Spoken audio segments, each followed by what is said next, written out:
આપણી આ બહેનો આટલું બધું ધ્યાન રાખે છે ને એટલે જ મોંઘવારીમાંય તમારું પૂરું થઈ જાય, નહીં તો પુરુષનો બરડો વાંકો વળી જાય. આભાર માનો ઘરવાળીઓનો. ઘરની ગૃહિણીને રિસ્પેક્ટ, લવ એન્ડ કેર એની જરૂર છે. એપ્રિશિએટ કરો. એ જે કરી રહી છે એના માટે થઈને એને એપ્રિશિએટ કરો કે તું છે તો તારા થકી આ બધું થાય. તારાથી હું ઉજળો છું સમાજમાં, તું મારી શક્તિ છે. ક્યારેક વ્યવહારના કામમાં એને પૂછો, એનો અભિપ્રાય લ્યો તો એને એમ થાય કે ઓહ, મને કોઈક પૂછે છે અને મારા અભિપ્રાયનું મહત્વ છે, અને એને પ્રેમ આપો.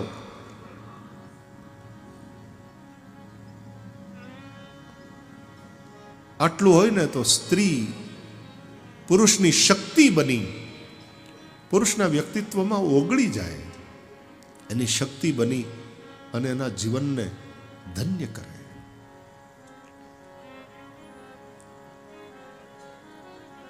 આપણે ત્યાં બહેનો એટલું બધું ધ્યાન રાખે કે મહેમાન આવ્યા ને કાંક શેરો બેરો બનાવ્યો અથવા તો સત્યનારાયણની પૂજા છે ને શીરાનો પ્રસાદ, એમાં એલચી નાખી તો એલચી નાખ્યા પછી એલચીના ફોતરા હોય ને ફેંકી ન દે. એલચીના ફોતરાને હાંચવી રાખે. કેમ? તો પછી ચા બનાવે ને એમાં એલચીના ફોતરા નાખીને એનો થોડો ટેસ્ટ આવે.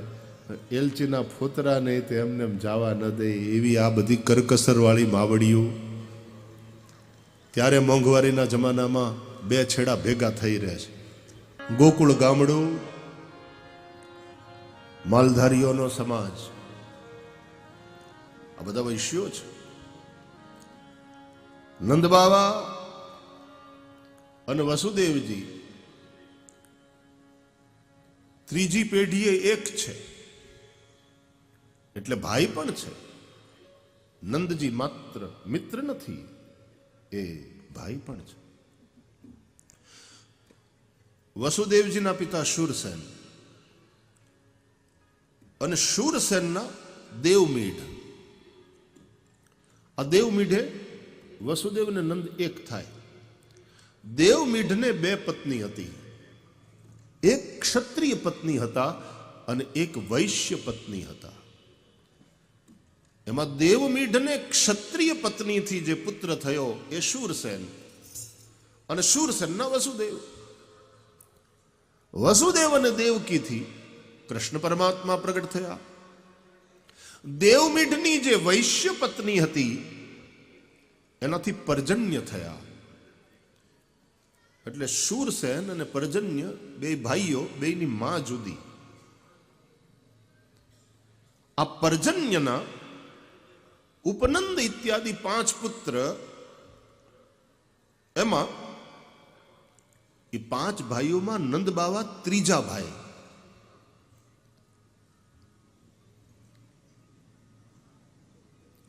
આ નંદજીનું લગ્ન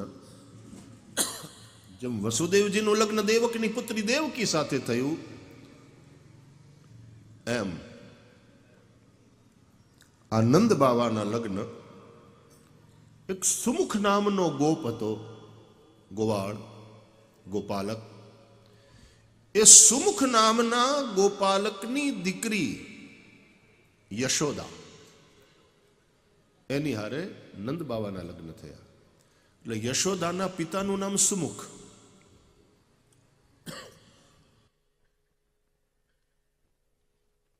આમ યાદ ન રહે ને તો ગણપતિના નામમાં પેલું નામ યાદ રાખવું. સુમુખશ્ચ ગદંતશ્ચ કપિલો ગજકર્ણક લંબોદરશ્ચ વિકટો.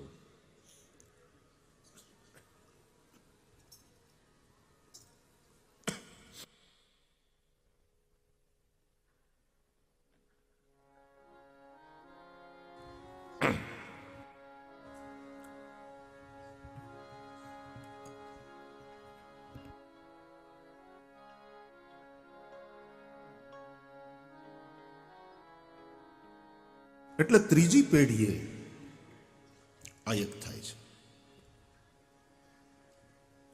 એટલે નંદ બાવા અને વસુદેવજી એ બંને ભાઈ પણ છે, મિત્ર પણ છે.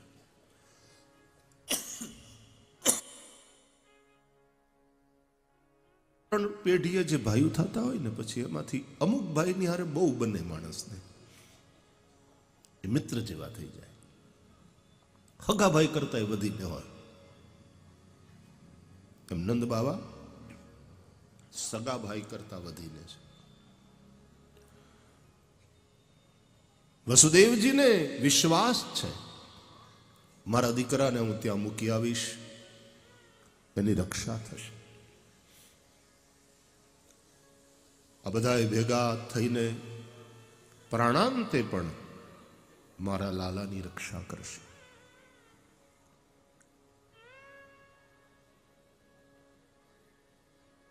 વસુદેવજી મૂકી ગયા છે આ બાળક નંદજીને ત્યાં.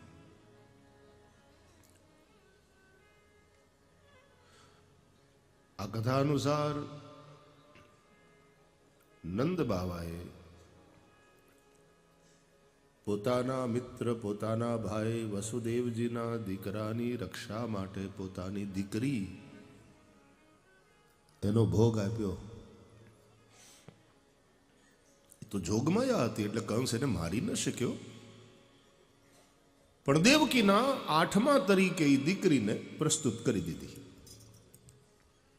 કે આ દેવકીનો 8મો ગર્ભ. એવું કહેવાય છે કે હિસ્ટ્રી રિપીટ્સ ઇટ સેલ્ફ. इतिहास अपने आप को दोहराता है. જુનાગઢનો રામાંડલિક અને દેવાયત બોદરનું ઘર, ये આહિર અને રામાંડલિકને બચાવવા માટે થઈને આહિરને ત્યાં મોકલી દેવામાં આવ્યો.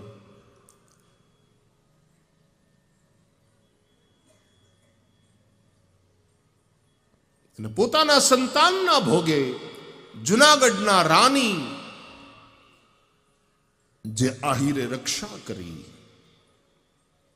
નથી લાગતું કે ઇતિહાસ अपने आप को दोहराता है? આ સંબંધો, આ મૂલ્યો, આ બલિદાન, આ સમર્પણ એ આપણી સંસ્કૃતિ છે. આપણા 5 રૂપિયાના સ્વાર્થ માટે કોકનું 100 રૂપિયાનું નુકસાન કરી નાખીએ. આપણા 100 રૂપિયાના સ્વાર્થ માટે સરકારના, અને સરકારના એટલે સમાજના હજારો રૂપિયાનું નુકસાન કરી નાખીએ. ऐसी छोटी सोच हमारी नहीं. એ આપણા સંસ્કાર નથી, એ આપણી સંસ્કૃતિ નથી. આપણા ઋષિઓ તો એમ કહે છે કે પરિવારમાં એકનું ભલું થતું હોય તો બાકીના બધાએ બલિદાન આપવું. એક ભાઈને મોટો કરી દેખાડવા માટે બધા ભાઈઓનું બલિદાન હોય, મા બાપનું બલિદાન હોય. મા બાપ કેટલો પુરુષાર્થ કરતા હોય ત્યારે એક છોકરો ક્રિકેટર બને કે એક દીકરી સ્પોર્ટ્સમાં નામ કાઢે. ગામ આખાનું ભલું થતું હોય તો એક પરિવારે પોતાનો સ્વાર્થ જતો કરવો.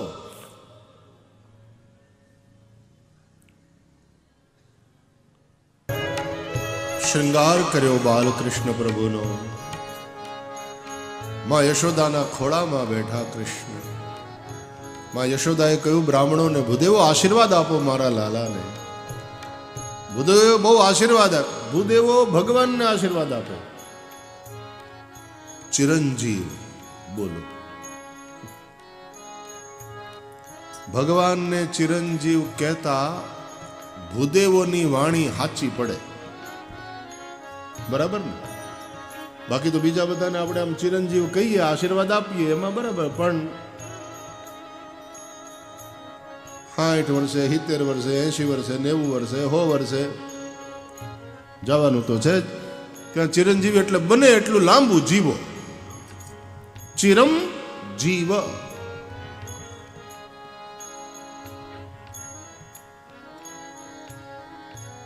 બ્રાહ્મણોને દક્ષિણા આપી તુષિત કર્યા. બહુ અભિષેક થયો પછી લાલાને બહુ ભૂખ લાગી. માએ દુગ્ધપાન કરાવ્યું, ધવડાવ્યા, પેટ ભર્યું. પછી બાલકૃષ્ણ પ્રભુને ઊંઘ આવી.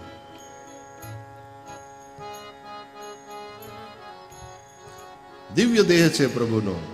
અને ત્યારે દેહના ધર્મો સ્વીકાર્યા, પણ એ બધા ધર્મો પણ દિવ્ય છે. ભગવાનની ભૂખ એ દિવ્ય છે, ભગવાનની ઊંઘ દિવ્ય છે, ભગવાનનું રમવું, ભગવાનનું જોવું, ભગવાનનું હસવું બધું અલૌકિક છે. ભગવાનનું શરીર પાંચભૌતિક નથી. चिदानंदमय देह तुम्हारी, चिदानंदमय शरीर है भगवान. એટલે આપણા શરીરમાં જેવા વિકારો હોય એવા વિકાર ભગવાનના શરીરમાં નથી.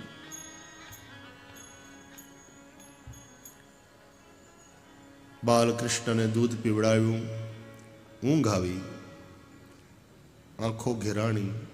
માં યશોદાએ પોતાના લાલાને લઈ ઘરની બહાર નીકળ્યા. બળદગાડું પડ્યું હતું. એ બળદગાડામાં માટીના માટલામાં દહીં, દૂધ, માખણ, ઘી બધું ભરી રાખેલું. એ ગાડાની નીચે કપડાથી જોડી બાંધી માં યશોદાએ એમાં લાલાને સુવડાવ્યો. ભરવાડો હોય, માલધારી હોય, ખેડૂતો હોય, એના છોકરા આમ જ મોટા થાય. ખેતરે જાય તો ત્યાં બાવળને છાંયે ન્યાવળી ડાળીએ જોડી બાંધીને એમાં છોકરાને હુવડાવી દે. બળદગાડું હોય તો એની નીચે જોડી બાંધી ત્યાં છોકરાને હુવડાવે.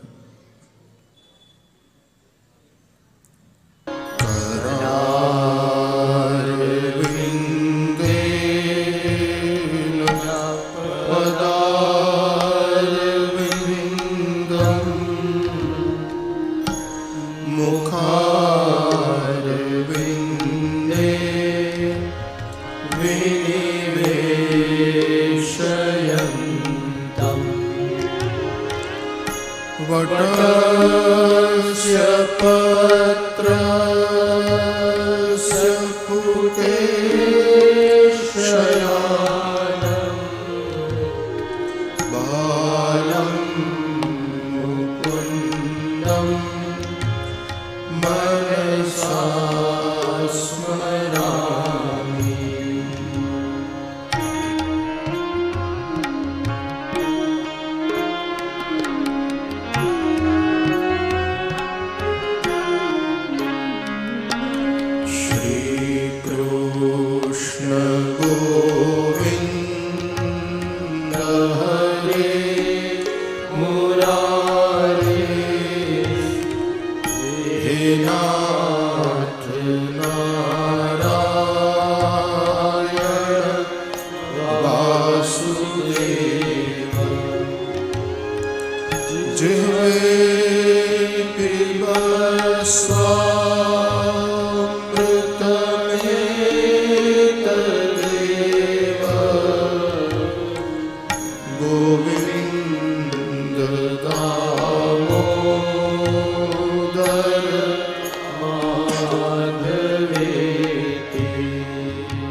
किल गोपकन्या मुरारी पादार्पित चित्तवृत्ति दध्यादिकं मोहवशाद्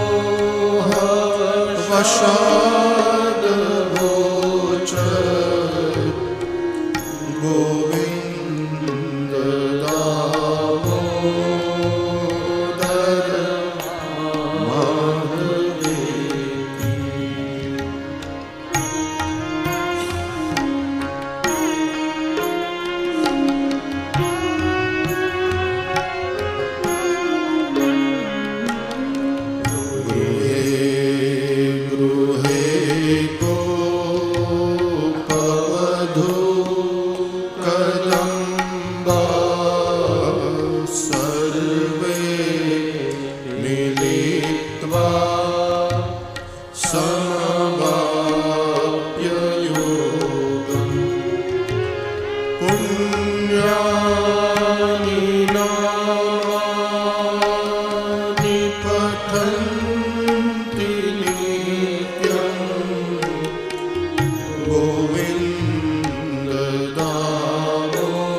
માધવેતિ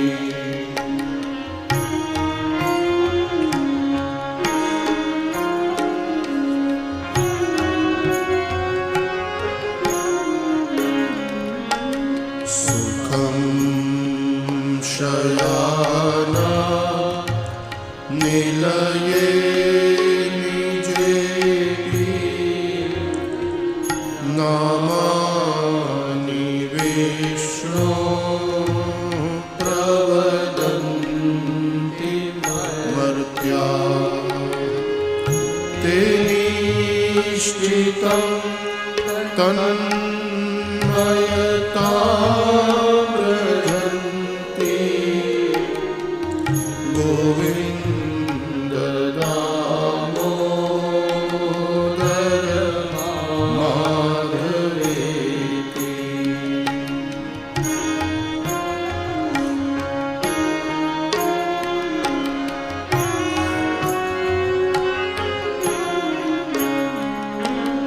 જીવે સદૈવં ભજ સુંદરાણી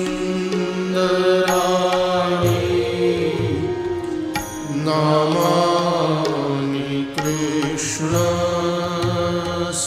મનોહરાણી સમસ્ત ભક્તાર્તિ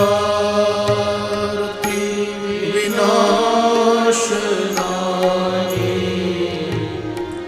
ગોવિંદ દામોદર માધવેતિ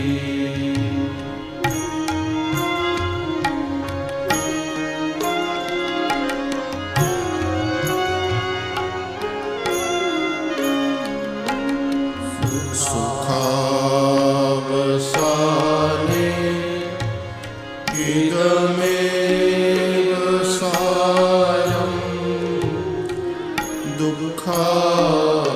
દુઃખાવસાને ઇદમેવ જ્ઞેયં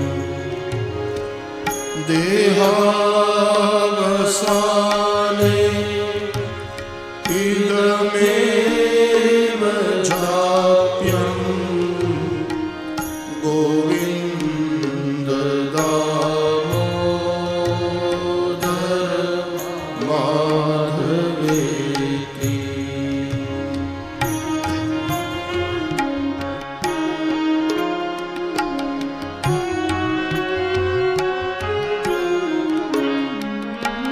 શ્રી કૃષ્ણ રાધાવર ગોકુલેશ ગોપાલ ગોવર્ધન નાથ વિષ્ણુ જિહ્વે પિબસ્વામૃત મેતદેવ ગોવિંદ દામોદર માધવેતિ ગોવિંદ દામોદર